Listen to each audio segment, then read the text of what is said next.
Bismillahirrahmanirrahim. Assalamualaikum warahmatullahi wabarakatuh. Alhamdulillahi rabbil alamin. Wassalatu wassalamu ala rasulillahil karim. Nabiyyina Muhammadinil amin wa ala alihi wa sahbihi wa dhurriyyatihi wa ummatihi ila yaumiddin wa ba'd. Saudara-saudariku dimanapun Anda berada, semoga kita semua senantiasa disehatkan, dirahmati dan dibimbing oleh Allah Subhanahu wa taala dalam menjalani, menata setiap aktivitas kita sehingga bernilai mulia dan berpeluang menjadi ibadah di hadapan Allah Subhanahu wa taala. Kekinian, tidak sedikit di antara saudara-saudari kita yang memusatkan perhatian dan kajian pada situasi akhir zaman, baik penggalian kepada nas-nas dari Al-Quran ataupun hadis-hadis Nabi Muhammad Sallallahu Alaihi Wasallam, atau bahkan kisah-kisah terkait yang dapat ditelusuri tentang peristiwa akhir zaman, atau juga bahkan mengaitkan peristiwa-peristiwa kekinian atau tanda-tanda yang didapatkan dalam kehidupan dengan akhir-akhir kehidupan yang disebutkan pengantar kepada akhir zaman. Seperti apa Al-Quran dan hadis-hadis Nabi Sallallahu Alaihi Wasallam memberikan gambaran tentang perjalanan zaman sampai dengan ke akhirnya, pun demikian terkait dengan peristiwa-peristiwa yang mengiringinya. Ini yang menjadikan kita insya Allah akan menghadirkan serial pembahasan tentang akhir zaman. Serial ini kita akan coba bagi kepada 3 bagian pembahasan utama. Dari mulai pengantar tentang perjalanan zaman hingga menuju ke akhirnya.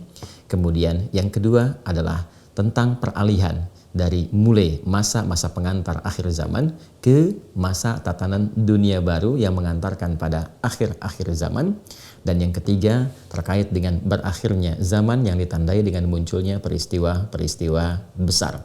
Dan tentunya kita akan batasi seluruh penjelasan ini pada keterangan yang didapatkan baik dalam Al-Quran ataupun hadis-hadis Nabi Muhammad Sallallahu Alaihi Wasallam. Dan ini menjadi riset kita, kajian kita terhadap ayat dan hadis dimaksud, dan diharapkan dengan itu semua memberikan motivasi kepada kita untuk menyiapkan amalan-amalan terbaik dalam berkehidupan, bukan untuk fokus memikirkan kapan zaman berakhir, kapan kiamat tiba. Pun ketika kita banyak mempertanyakan itu pun, sejatinya yang disoal adalah persiapan kita menuju itu apa. Ini yang ditegaskan baik oleh Al-Quran ataupun hadis-hadis Nabi Muhammad Sallallahu Alaihi Wasallam. Karena itu, fokuskan pembelajaran ini untuk mengetahui perjalanan berkehidupan yang dengan itu mampu menjadikan kita terdorong untuk memetakan jalan hidup sehingga lebih terarah, terukur, dan berkualitas. Edisi kali ini kita akan coba awali dengan memaparkan bagaimana perjalanan berkehidupan sampai dengan fase berakhirnya zaman secara umumnya, baik dalam Al-Quran ataupun hadis-hadis Nabi Muhammad Sallallahu Alaihi Wasallam. Baik, secara singkat teman-teman sekalian, saat Allah menciptakan bumi ini, singkatnya kemudian ditugaskan hamba-hamba Allah Subhanahu wa taala untuk mengelola bumi yang dimaksudkan, memakmurkannya, membuat aktivitas yang mampu menyukseskan berkehidupan, memakmurkan berkehidupan di dalamnya, dan dalam saat yang bersamaan menjadikan seluruh aktivitas itu sebagai ibadah kepada Allah Subhanahu wa ta'ala. Ini yang dimaksudkan di dalam Al-Quran surah ke-51 misalnya, Adz-Dzariyat di ayat ke-56. Wa ma khalaqtul jinna wal insa illa liya'budun. Tidaklah aku ciptakan jin dan manusia kecuali menjadikan seluruh aktivitas mereka sebagai ibadah kepada Allah Subhanahu wa ta'ala. Bagaimana khususnya manusia berkehidupan untuk menjadikan semua kreasi kehidupannya sebagai ibadah karena Allah, maka dimulailah tugas ini saat Allah Subhanahu wa ta'ala menciptakan Adam alaihi salam sebagai manusia pertama dan memberikan tugas memakmurkan bumi itu, dan dipresentasikan tugas mulia ini di hadapan malaikat dan sebagian jin yang ada pada saat itu. Ini yang direkam dalam Al-Quran surah kedua Al-Baqarah di ayat ke-30. Allah berfirman, wa idh qala rabbuka lil malaikati inni ja'ilu fil ardi khalifah. Dan ingatlah, pahami, renungkan ketika Rabbu Muhammad Sallallahu Alaihi Wasallam perintah merenungkan, memahami, mengingat kepada Nabi Muhammad sekaligus petunjuk yang disampaikan kepada kita seluruh umat Nabi Muhammad Sallallahu Alaihi Wasallam. Apa yang patut direnungkan, diingat, dipahami ketika Allah Subhanahu wa Ta'ala memviralkan, menyampaikan kepada seluruh kalangan malaikat dan sebagian jin yang ada pada saat itu di alam langit tentunya, bahwa Allah akan memberikan tugas sebagai khalifah di muka bumi yang bertugas memakmurkan kehidupan di bumi, menyukseskan berbagai kegiatan-kegiatan yang dilakukan, dan tentunya semua itu akan berlangsung secara bergiliran, saling menggantikan. Karena itu disebut khalifah, karena tugas yang dilakukan akan dilakukan secara bergiliran, bergantian, saling menggantikan. Bapaknya selesai, anaknya muncul. Anaknya selesai, cucunya muncul. Demikian konsepsi tugas yang diberikan dalam rangka memakmurkan kehidupan. Di mana? Fil ardi, di muka bumi. Dan ketika kembali ke ayat 56 di surah 51, semua tugas, aktivitas yang berlangsung di bumi ini, apapun itu, sejatinya ditujukan untuk kepentingan ibadah kepada Allah Subhanahu wa Ta'ala, membuktikan penghambaan kita kepada Allah Subhanahu wa Ta'ala. Jadi konsepsi penciptaan kita sebagai manusia diikat dengan penghambaan kepada Allah Subhanahu wa Ta'ala. Bukti penghambaan itu, komitmennya dibuktikan lewat ibadah. Tugasnya di mana? Di bumi. Karena itulah kemudian ketika Adam sudah diberikan pembekalan secara singkat, kita bisa baca, baik pembekalan pengetahuan, ditugaskan di tempat training sementara, diperkenalkan tantangan-tantangannya, diberikan penjelasan perintah-perintahnya, setelah jelas keseluruhannya seperti Al-Baqarah ayat 31, 32, 33, 34, 35, maka dimulailah kemudian tugas utama untuk menjalani misi di muka bumi itu. Quran surah kedua Al-Baqarah ayat 38. Qul nahbitu minha jami'a. Maka sekarang dimulai tugas itu. Kami firmankan dengan segala keagunganku, kata Allah, aku firmankan, Adam dan pasanganmu, Hawa, istrimu, sekarang turun semua ke bumi. Dimulai tugas menjadi khalifah. Kalian akan saling menggantikan, saling bergenerasi. Artinya setelah Adam akan ada generasi berikutnya sesuai dengan batas waktu yang ditetapkan sampai misi itu berakhir. Fa imma ya'tiyannakum minni huda faman tabi'a hudaya fala khaufun 'alaihim wala hum yahzanun. Tatkala misi itu dimulai, maka aku pun akan berikan persandingan berupa pedoman berkehidupan, disebut dengan hudan. Jadi setiap generasi yang menggantikan akan diberikan oleh Allah pedoman sesuai dengan perkembangan generasinya, pergantian zamannya, penyesuaian waktu dan adaptasi kebudayaannya. Diberikan pedoman berkehidupannya dan dijanjikan, faman tabi'a hudaya, siapa yang mampu mengikuti pedoman berkehidupan ini dalam menjalani misinya di muka bumi, fala khaufun 'alaihim walahum yahzanun, maka aku jamin dalam berkehidupan itu dia akan senantiasa diliputi oleh ketenangan, jauh dari kegelisahan dan cenderung dekat pada kesenangan, jauh dari kesedihan. Jadi indah sekali konsepsi dasarnya, diberikan tugas di bumi. Ini semua dijalani oleh Adam dan generasinya. Kehidupan ini akan berlangsung terus, berganti generasi sampai dengan batas waktu yang telah ditetapkan, ukuran yang telah ditentukan, dan setiap generasi yang menjalani misi ini akan diberikan oleh Allah Subhanahu wa Ta'ala berupa pedoman berkehidupan, yang dengan pedoman ini maka manusia dapat menjalani kehidupan di bumi dengan tenang dan senang, menyenangkan dan menenangkan. Ketika Adam dan Hawa sudah berada di bumi dan mulai menjalani kehidupan di bumi, maka fitrah berkehidupan itu dimulai. Dari kehidupan yang bergenerasi tentunya harus ada keturunan. Maka Quran surah keempat An-Nisa di ayat yang pertama memberikan penjelasan dari mana kita bermula, kepada siapa nasab kita kemudian merujuk. Ya ayyuhan nasu, wahai seluruh manusia tanpa kecuali, ittaqu rabbakumul ladzi khalaqakum min nafsin wahidah wa khalaqa minha zawjaha wa batha minhuma rijalan katsiran wa nisaa'a Wattaqullaha alladzi tasaaluna bihi wal arham. Innallaha kana 'alaikum raqiba. Hei semua manusia tanpa kecuali, hei bertakwalah kepada Allah. Takutlah kalian, mendekatlah kepada Allah yang telah menciptamu dari asal yang satu, Adam alaihissalam, yang kemudian juga berhubungan dengan pasangannya, Hawa alaihissalam. Diciptakan kemudian Adam, diciptakan Hawa. Dari keduanya ketika berhubungan itu maka lahirlah keturunan yang bertebaran di muka bumi. Bertebaran di muka bumi dijelaskan kembali di Quran surah ke-49 Al-Hujurat di ayat yang ke-13 ketika Allah menyampaikan, ya ayyuhan nasu, hei semua manusia tanpa kecuali, inna khalaqnakum min dzakarin wa untha, sungguh dengan keagunganku aku ciptakan kalian, ada yang laki-laki, ada yang perempuan, semua mengacu pada keturunan Adam dan Hawa alaihi wassalam. Waja'alnakum syu'uban wa qabaila. Aku tetapkan kalian berkehidupan dengan berbeda-beda tempat. Ada beda-beda distrik, ada beda wilayah, bahkan beda benua. Dan menariknya, bahkan dari satu tempat yang sama pun boleh jadi terdapat perbedaan suku, qabail, jamak dari kata qabilah. Lita'arafu, supaya kalian dengan perbedaan semua itu, beda lingkungan, beda tempat tinggal, beda karakter, bisa menjalin harmoni dalam berkehidupan. Inna akramakum indallahi atqakum. Sungguh yang terbaik di antara kalian dalam membangun harmoni itu, menjalani tugas di bumi, dalam berkehidupan adalah orang yang mampu mengimplementasikan nilai-nilai ketinggian takwa dalam kepribadiannya. Kembali ke surah An-Nisa ayat yang pertama itu. Dengan nama Allah lah kemudian kalian saling memanggil, saling memohon, saling menyatukan. Dengan demikian, karena itulah jadikan diri kita senantiasa mendekat kepada Allah Subhanahu wa taala karena Allah sangat maha mengawasi kita semua. Tugas dimulai.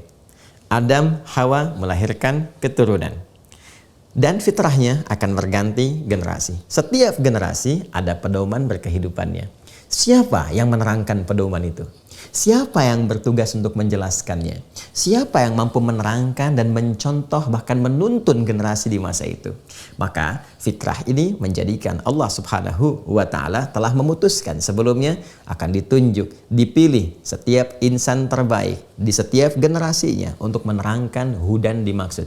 Pedoman berkehidupan dimaksud. Ini yang dimaksudkan dengan Quran surah ketiga, misalnya Ali Imran ayat 33. Inna Allah astafa Adam wa Nuha wa ala Ibrahim wa ala Imrana alal alamin. Sungguh Allah Subhanahu wa taala telah menetapkan Adam alaihissalam sebagai manusia pertama yang turun di bumi, berkehidupan, menjadi nabi, membimbing keluarga terdekatnya. Setelah itu ada generasi berganti, dipilih lagi Nabi Nuh alaihissalam. Ketika mulai ada masyarakat, ada umat, maka dijadikan Nabi Nuh orang pertama yang mendapatkan risalah untuk membimbing masyarakat. Mulai ada umatnya. Maka ketika pribadi disebut Nabi, ketika mulai ada umat, ada masyarakat, disebut dengan Rasul. Ganti generasi, ada masyarakatnya. Rasul pertama ditunjuk untuk menerangkan pedoman hidup yang dimaksudkan. Demikian selanjutnya sampai ke generasi Ibrahim alaihissalam dan keturunan-keturunan beliau. Secara singkat, Al-Quran menyebut Al-Ibrahim, keluarga besar Ibrahim. Di situ ada Nabi Ismail, di situ ada Nabi Ishak, dan keduanya menurunkan generasi-generasi yang menyertai mereka dengan nabi-nabi yang tersambung nasabnya. Demikian sampai ke Imran dengan Hannah melahirkan Maryam sampai lahir Nabi Isa alaihissalam, dan puncaknya 600 tahun setelah Nabi Isa alaihissalam diutus dan dipilihlah Nabi Muhammad sallallahu alaihi wasallam. Kalau kita petakan dari Nabi Adam sampai yang terakhir Nabi Muhammad sallallahu alaihi wasallam. Ingat konsepnya. Berganti generasi diberikan pedoman sesuai karakter generasinya. Diutus Nabi dan Rasul untuk menerangkan pedoman yang dimaksudkan. Jadi, kalau Nabi Adam, manusia pertama, Nabi pertama, dan ditutup dengan Nabi Muhammad SAW, dapat dipahami bahwa generasi terakhir dalam berkehidupan di bumi itu akan dibimbing oleh Nabi Muhammad SAW, plus dengan hudannya, plus dengan pedoman berkehidupannya. Demikian fitrahnya. Jadi kalau kita dapatkan tadi dari Nabi Adam, terus Nabi Nuh, terus kita lihat kalau kita lompat dengan cepat misalnya ke Nabi Ibrahim, terus kita temukan yang viral Nabi Musa, terus lagi Nabi Isa, semua punya hudan. Nabi Musa punya hudan. Apa hudannya? Disebut dengan Taurat. Kan? Nabi Isa punya hudan. Apa hudannya? Disebut dengan Injil. Nabi Muhammad sebagai penutup punya hudan. Apa hudannya? Al-Quran Al-Karim. Quran surah kedua Al-Baqarah ayat 185. Syahrul Ramadan alladzi unzila fihi al-Quran hudal linnas. Hudal linnas. Ini yang kita akan ambil frame-nya. Kita highlight keterangan yang terakhir ini. Ketika sampai pada periode Nabi Muhammad SAW, maka karakteristik petunjuknya disebut dengan hudan, yang difokuskan hudan ini, bimbingan dan pedoman berkehidupan ini untuk seluruh manusia sampai akhir berkehidupan. Dan disifati nabinya dengan penutup para nabi. Quran surah ke-33 Al-Ahzab di ayat ke-40. Makana Muhammadun aba ahadim mirnijanikum walakin rasulallahi wa khataman nabiyyin wa kana Allahu bikulli syai'in alima. Bukanlah Muhammad sallallahu alaihi wasallam itu bapa dari satu di antara kalian, tetapi beliau itu adalah utusan Allah, rasul Allah dan penutup para nabi. Penutup Rasul, penutup Nabi, Nabi Muhammad sallallahu alaihi wasallam. Dan hanya Allah lah yang maha mengetahui segala ketentuan itu. Karena Nabi Muhammad adalah penutupnya, penutup nabinya, penutup rasulnya, maka hudannya pun adalah hudan yang penutup, menjangkau semua umat di masa Nabi itu diutus sampai akhir kehidupan. Konsekuensinya, karena tadi setiap generasi itu berganti, ada petunjuk, ada nabi, maka ketika sampai kepada generasi Nabi Muhammad dan disebut beliau sebagai penutup nabinya, petunjuknya petunjuk yang terakhir yang menjangkau semua manusia sampai kehidupan berakhir, maka sejak Nabi Muhammad diutus, itulah pembuka akhir zaman.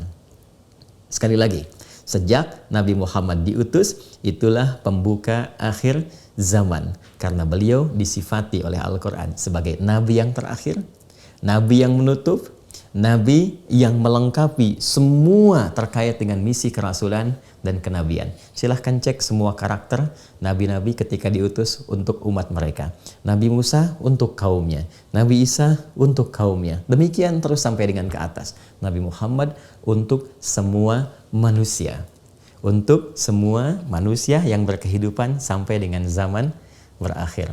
Jadi kalau kita ingin memulai kajian akhir zaman dari uraian awal yang tadi saya sampaikan sampai ke titik terakhir saya berhenti, maka pembuka akhir zamannya diawali ketika Nabi Muhammad SAW diutus oleh Allah Subhanahu wa taala, ditetapkan, dilantik sebagai nabi dan rasul dan disebut sebagai nabi penutup untuk semua rasul. Risalah penutup yang berlaku untuk semua manusia. Siapa manusia yang dimaksudkan? Manusia yang berada di lingkaran Nabi Muhammad SAW saat dilantik menjadi rasul sampai dengan akhir kehidupan. Sampai dengan masa bumi ini berakhir. Sampai dengan zaman yang ditetapkan untuk menjalani misi di muka bumi ini selesai. Maka inilah awal pembuka dari akhir zaman. Menariknya, ketika status kenabian beliau disoal, ketika status kerasulan beliau disoal, maka orang-orang kafir, musyrik pada saat itu bertanya, meminta pembuktian kepada Rasulullah SAW. Apa buktinya engkau sebagai seorang rasul? Tunjukkanlah. Dan mereka meminta satu tanda yang dahsyat. Sampai Al-Imam Al-Bukhari memberikan keterangan tentang ini dalam kitab beliau Sahih Al-Bukhari, pembahasan tentang Kitabul Manaqib. Bab su'alul musyrikin liyuriyahumun nabiyyu sallallahu alaihi wasallam ayatan. Topik atau subtopik tentang permintaan tuntutan orang-orang musyrik pada saat itu kepada Nabi sallallahu alaihi wasallam untuk menunjukkan tanda terbesar yang membuktikan bahwa beliau sebagai seorang nabi dan rasul yang diutus. Maka apa yang dianugerahkan Allah kepada beliau? Maka Allah menganugerahkan kepada beliau sebagai mukjizat yang ditunjukkan kepada mereka untuk meyakinkan kenabian dan kerasulan beliau dengan cara membelah bulan. Maka dengan izin Allah terbelahlah bulan.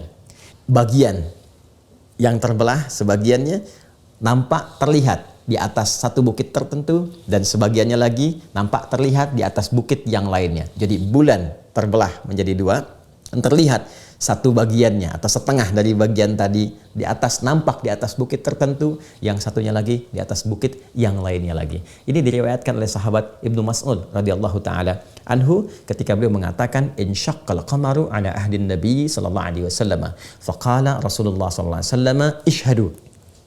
Terbelah bulan menjadi dua bagian di era Nabi Sallallahu Alaihi Wasallam dan viral menyaksikan orang-orang pada masa itu. Terlihat memang terjadi pembagian terbelah bulan menjadi dua bagian, dan ini nanti bisa dibuktikan oleh riset yang terjadi dan sekarang citranya nampak. Kita ketahui teknologinya sudah mampu menjangkau itu saat manusia mampu menjejak kakinya di bulan, dan pembuktian itu nyata ketika informasi yang valid mengatakan memang bulan ada nampak seperti telah terbelah. Ada retakan yang menunjukkan bahwa bulan pernah terbelah. Dahsyat. Apa yang diutarakan pada 15 abad yang lalu ketika terjadi itu semua dibuktikan kekinian. Kembali kepada hadis tadi. Ketika telah terbelah itu, maka Nabi menyampaikan kepada umatnya pada masa itu yang menuntut pembuktian, isyhadu, saksikan. Ini tanda dari Allah Subhanahu wa taala. Ini ayat pembuktian yang kalian mintakan. Maka apa respon mereka? Ternyata jauh dari apa yang diharapkan. Mereka marah, mengarahkan orang-orang pada masa itu untuk menuduh Nabi SAW bahwa Nabi seorang penyihir. Ini bukti bahwa Nabi Muhammad adalah seorang penyihir. Ini sihirnya Muhammad SAW. Maka merespon itu semua, Allah membebaskan Nabi Muhammad SAW dari tuduhan itu semua dengan langsung menurunkan wahyu kepada beliau. Wahyu inilah yang langsung turun dengan nama benda yang terbelah itu, yaitu rembulan. Surah ke-54, surah Al-Qamar, surah rembulan. Ayat yang pertama, iqtarabatis sa'atu wansyaqqal qamar. Kalau kita teruskan ayatnya, wa iyyarau ayatan yuridu wa yaqulu sihrun mustabir. Yang menarik, ketika rembulan terbelah itu, respon Al-Quran ketika Allah menurunkan wahyu kepada Nabi Muhammad SAW, sebelum menyampaikan bulan terbelah, kalimat pertama yang muncul di Al-Quran, pembukanya adalah iqtarabatis sa'ah. Semakin mendekat masa ini kepada akhir berkehidupan. Jadi kalimat iqtarabatis sa'ah ini memberikan penegasan langsung bahwa pembuktian pengangkatan Nabi sebagai Rasul, penetapan beliau sebagai Nabi dan Rasul dengan ditunjukkan satu mukjizat yang hebat itu, yang dahsyat itu, sekaligus memberi kesan ini Nabi terakhir, ini Nabi penutup, ini Nabi yang akan membimbing seluruh umat manusia dari mulai masa itu sampai kehidupan berakhir. Nabi inilah Nabi pembuka dari rangkaian akhir berkehidupan yang mendekatkan pada akhir kehidupan kita, yang mendekatkan pada berakhirnya tugas dan misi manusia. Ya, iqtarabatis sa'ah, dengan diutus Nabi Muhammad, tampak kemudian tanda-tanda yang ditampakkan untuk mendukung beliau sebagai Nabi dan Rasul itu. Maka dengan semua tanda dan pengangkatan ini, inilah Nabi akhir zaman. Ini pembuka zaman sampai mendekat kepada ujung tugas manusia. Iqtarabatis sa'ah wansyaqqal qamar, dan di antara tandanya diangkatnya beliau sebagai Nabi, Rasul, penutup adalah terbelahnya rembulan. Walaupun sudah ditambahkan tanda ini, wa iyyarau ayatan yuridu, mereka kok masih berpaling ya? Katanya minta, dikasih tanda kok malah menolak. Dikasih tanda malah ngeles. Dikasih tanda malah berpaling. Bahkan dahsyatnya mereka malah menuduh. Mereka berkata, ini sihir yang berkelanjutan. Allahu Akbar. Ada manusia menuntut sesuatu, dipenuhi tuntutannya, maka mereka mengelak dan melancarkan tuduhan. Ini sikap yang tidak tepat. Ini tidak elegan dan ini tidak berkeadilan.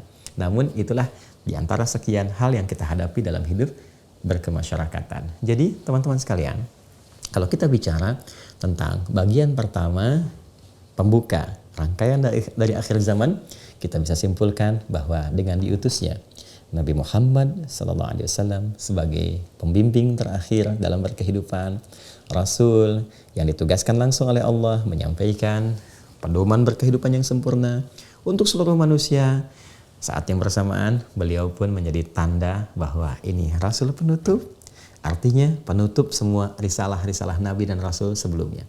Artinya pembimbing terakhir untuk generasi terakhir yang berkehidupan. Artinya tanda awal bahwa kehidupan akan memasuki masa akhirnya sebagai tugas seluruh manusia menjadi khalifah di muka bumi dan kembali kepada Allah Subhanahu wa taala. Pertanyaannya, berapa lama durasi risalah Nabi Muhammad ini dari sejak bertugas bahkan wafatnya beliau sampai ke masa akhir kehidupan? Apa tanda-tanda yang memberikan sinyal kepada kita bahwa risalah ini terus berjalan namun juga mengalami tanda-tanda tertentu yang memberikan kesan bahwa ini telah mendekat kepada akhir kehidupan. Tandanya seperti apa? Peristiwanya bagaimana? Ada apa saja di dalamnya? Hambatan dan tantangannya apa? Sehingga dengan itu kita bisa membuat kurikulum kehidupan yang selaras dengan setiap tantangan dan zaman di mana kita berkehidupan. Ini edisi kedua yang akan kita bahas pada fase pertengahan dan perjalanan dari risalah kenabian sampai tanda-tanda ke akhir-akhir zaman. Demikian pengantarnya, berjumpa di serial yang kedua. Semoga Allah merahmati kita semua dan memberikan kekuatan kepada kita untuk konsisten berpegang teguh pada pedoman berkehidupan yang dibawa oleh Nabi Muhammad dan ditunjukkan oleh beliau Sallallahu Alaihi Wasallam agar kita bisa senang dan tenang dalam menjalani kehidupan. Demikian, subhanakallahumma bihamdika nasyhadu an la ilaha illa anta nastaghfiruka wa natubu ilaik. Assalamualaikum warahmatullahi wabarakatuh.